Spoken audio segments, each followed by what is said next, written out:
Thousands of people who arrived in the UK as children in the first wave of Commonwealth immigration face being threatened with deportation. Despite living and working in the UK for decades, many of the so-called Windrush generation are now being told they are here illegally because of a lack of official paperwork. Those arriving in the UK between 1948 and 1971 from Caribbean countries have been labelled the Windrush generation. It began on June 22, 1948, when the ship MV Empire Windrush arrived at Tilbury Docks, Essex, which brought workers from Jamaica, Trinidad and Tobago and other islands, as a response to labour shortages in the UK. The ship carried 492 passengers, many of them children. It is unclear how many people belong to the Windrush generation, since many of those who arrived as children travelled on parents' passports and never applied for travel documents, but they are thought to be in their thousands. There are now 500,000 people resident in the UK who were born in a Commonwealth country and arrived before 1971, including the Windrush arrivals, according to estimates by Oxford University's Migration Observatory. The influx ended with the 1971 Immigration Act, when Commonwealth citizens already living in the UK were given indefinite leave to remain. After this, a British passport holder born overseas could only settle in the UK if they firstly had a work permit and, secondly, could prove that a parent or grandparent had been born in the UK. Many of the arrivals became manual workers, cleaners, drivers and nurses, and some broke new ground in representing Black Britons in society. The Jamaican British campaigner Sam Beaver King, who died in 2016 aged 90, arrived at Tilbury Docks in his 20s before finding work as a postman. "I am campaigning for an amnesty, but in reality it would not be an amnesty because that word implies wrongdoing. These people have done nothing wrong. Government must simply do the right thing, establish a humane route to clarifying their status in this country and change burden of proof."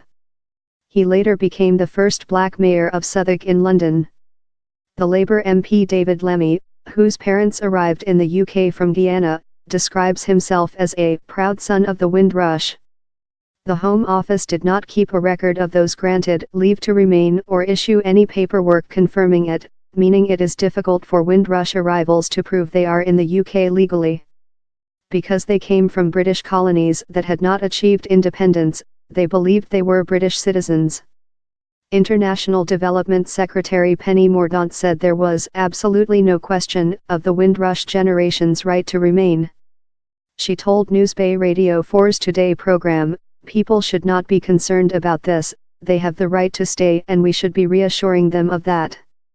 Theresa May's spokesman said the Prime Minister was clear that no one with the right to be here will be made to leave. Those who lack documents are now being told they need evidence to continue working, get treatment from the NHS, or even to remain in the UK. Michael Braithwaite, 66, moved from Barbados to the UK when he was 9 with his father, who took up work at the post office.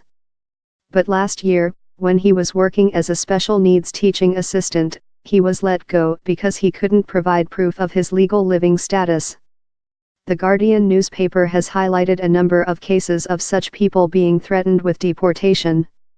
Responding to pressure, the government is creating task force to help applicants demonstrate they are entitled to work in the UK.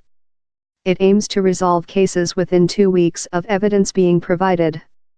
Announcing the move, Home Secretary Amber Rudd apologised for the appalling way the Windrush generation had been treated. She told MPs the Home Office had become too concerned with policy and strategy, and loses sight of the individual. Delegates at this week's Commonwealth Heads of Government meeting in London are to discuss the situation. Prime Minister Theresa May will seek to reassure Caribbean leaders that the Windrush generation will not be deported over paperwork issues. Immigration Minister Caroline Noakes told Newsbay Radio 4's World at One program the government had absolute responsibility to prevent further mistakes and apologized to those affected. Not everybody who arrived in the UK during the period faced such problems. Children's TV presenter Floella Benjamin, who was born in Trinidad, said, I could so easily be one of the Windrush children who are now asked to leave, but I came to Britain as a child without my parents on a British passport. Baroness Benjamin, 68, moved to Beckenham, Kent, in 1960. Before 1973 many Caribbean kids came to Britain on their parents' passport and not their own. That's why many of these cases are coming to light, she said. More than 150,000 people have signed a petition calling on the government to grant an amnesty to anyone who arrived in the UK as a minor between 1948 and 1971. Its creator, the activist Patrick Vernon, calls on the government to stop all deportations, change the burden of proof, and provide compensation for loss and hurt. Mr. Vernon, whose parents migrated to the UK from Jamaica in the 1950s, called for justice for tens of thousands of individuals who have worked hard, paid their taxes, and raised children and grandchildren, and who see Britain as their home. However, some people have objected to the word amnesty, saying it implies the Windrush generation were not legally entitled to live in the UK in the first place. Events are held annually to commemorate the ship Windrush's arrival 70 years ago, and the subsequent wave of immigration from Caribbean countries. A model of the ship featured in the opening ceremony for the London 2012 Olympic Games, while the lead-up to Windrush Day on June 22 is being marked with exhibitions, church services, and cultural events. They include works by photographer Harry Jacobs, who took portraits of Caribbean families coming to London in the 1950s, which are being exhibited in Brixton, South East London.